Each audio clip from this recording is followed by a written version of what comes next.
शांतिपूर्ण समुदाय, हम लिखते हैं ना अंग्रेजी में भी, पीसफुल कम्युनिटी। मीना कुमारी जी का एक गाना था, तेरी महफिल में दिल लगाकर हम भी देखेंगे। तो मुसलमानों की महफिल में दिल लगाकर नाज़िया इलाही खान ने भी देखा, और जब देखा तो पाया कि हलाला ससुर के साथ बहू बिस्तर पर, आई एम सॉरी टू से, लेकिन मैं रॉ वर्ड ही यूज करती हूं। ससुर कर रहे हैं बहू का हलाला। और सनातन धर्म में मैंने कल देखा कि कैसे बहू बेटी की तरह खाना परोस रही थी। मुसलमानों की महफिल में दिल लगाकर मैंने भी देखा तो पाया पॉलीगेमी, एक मर्द और 4 सेक्स टॉय। और अनुमति तो 11 की, कि 11 महिलाओं को एक बिस्तर पर लेकर के आराम से अपने सेक्सुअल डिजायर्स को पूरा करो। ना पिता कुछ बोलेगा, ना मां कुछ बोलेगी, ना परिवार कुछ बोलेगा, और ना ही इस्लाम के मानने वाले, इस्लाम के ठेकेदार कुछ बोलेंगे। इस महफिल में दिल लगाकर मैंने भी देखा और पाया निकाह मुत्ता, टेम्पररी सेक्सुअल मैरिज। कुछ समय के लिए एक शादी में गई, एक आयोजन में गई, कोई लड़की मुसलमान बेटी, और वहां पर किसी शादीशुदा अधेड़ मर्द को एक चहचहाती हुई, एक उछलती कूदती हुई मुसलमान बेटी पसंद आ गई और कह दिया अब्बा जान को कि ये लो 5 लाख रुपए और 1 हफ्ते के लिए अपनी बेटी दे देना। कॉन्ट्रैक्ट होता है, कॉन्ट्रैक्ट।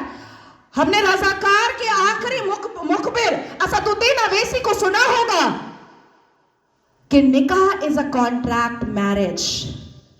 हमारा विवाह नहीं होता, हम 7 वचन नहीं लेते, ना आगे पति फेरे लेता है, ना पीछे पत्नी फेरे लेती है। हमारा तो कॉन्ट्रैक्ट होता है, हम तो एक डील में आते हैं। ये है। तो इस महफिल में जब दिल लगाया और भीतर से, तो पाया कि निकाह मस्यार भी होता है। निकाह मस्यार कैसा होता है कि 1 लाख रुपए पर 1 महीना लड़की रहेगी, और सुबह किस वक्त कौन सा सूरज निकलेगा और शौहर छोड़ करके भाग जाएगा, पलटकर पूछना नहीं है, क्योंकि मस्यार निकाह में है कि तुम कहां भागे हो ये जानना नहीं है। तो मैं पूछना चाहती हूं कि अगर इस्लाम अपने रसूल का पैगाम है, अगर मुसलमान शांतिपूर्ण समुदाय है, तो चप्पल और पत्थर से मस्जिद अल्लाह का घर कैसे बचाते हो भैया? कैसे? 1947 से मुसलमानों ने अपने एक्टिविटी से, अपने बिहेवियर से ये लोगों को बताया है कि ये कोई अमने रसूल नहीं है, ये प्रॉफिट मोहम्मद सल्लल्लाहु अलैहि वसल्लम के फॉलोअर तो नहीं है, ये औरंगजेब के ठरकजेब हैं, ये मुगले आजम के जाहिले आजम हैं। बस इतना ही है इनका परिचय, इसके अलावा इनका परिचय कुछ भी नहीं है। शिक्षा बोलो नहीं लेंगे, इंसान बनने बोलो नहीं बनेंगे, कुछ पढ़ने बोलो नहीं पढ़ेंगे, कुछ करने बोलो नहीं करेंगे, लेकिन रेप करने बोलो तुरंत करेंगे, लव जिहाद करने बोलो तुरंत करेंगे, बम गोली बारूद फेंकने बोलो तुरंत फेंकेंगे, आतंक मचाने बोलो तुरंत मचाएंगे। आखिर क्या है इस समुदाय में, जो एक समुदाय पूरे दुनिया के सारे धर्म वालों को परेशान करके रखा है?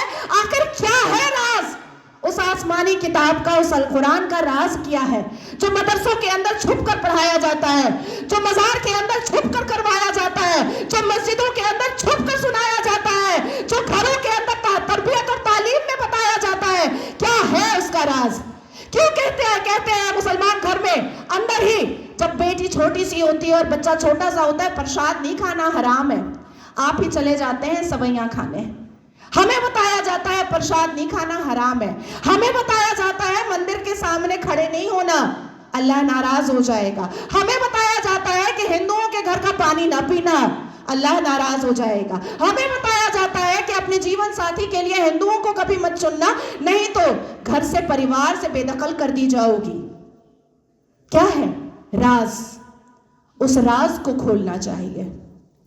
मैं जानती हूं कि सनातन धर्म के लोग जिस हिसाब से अपने रामायण, महाभारत, श्रीमद् भगवद गीता को पढ़ते हैं, उनके अंदर शांति होती है, उनके अंदर इंसानियत होती है, उनके अंदर माफी की तलबगारी होती है, मैं जानती हूं। लेकिन जिस गली जाना नहीं है उसका पता अब पूछना पड़ेगा।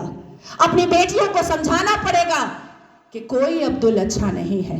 अपनी बेटियों को बुझाना पड़ेगा कि शाहरुख खान ने गौरी खान से शादी तो की है, पर हर रेड़ी वाला, हर संतरे वाला, हर नींबू वाला, हर अचार वाला, हर पंचर वाला शाहरुख खान नहीं होता।